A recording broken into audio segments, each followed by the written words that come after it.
On nous avait vendu une Europe dans laquelle tous ces gens pro-européens et libéraux vivraient une lune de miel extraordinaire, que nous ne réussirions pas à nous entendre et que ferait avancer l'Europe à grands pas.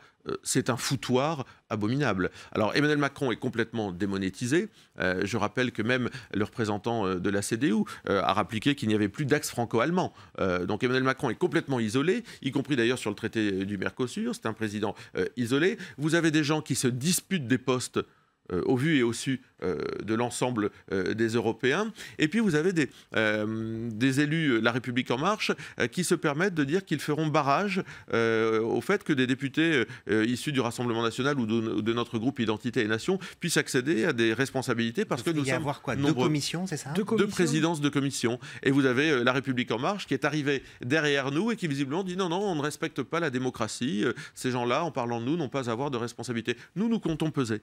Nous souhaitons peser. Et nous assumerons toutes les responsabilités que nous pourrons assumer au sein du Parlement européen. Mais les gens qui dénient la démocratie et qui découvrent leur vrai visage, vont-ils refuser, par exemple, le soutien de M. Orban à Michel Barnier pour la présidence de la Commission? Ce sera intéressant de voir jusqu'où ils sont perpétuellement en incapacité de défendre les intérêts français. Donc voilà, nous souhaitons peser au sein du Parlement européen. On voit que ces gens-là sont incapables de s'entendre. Ça fait quand même un petit moment que ça dure. Et que de l'autre côté, la politique française, l'image de la France est très clairement abîmée par les contorsions présidentielles.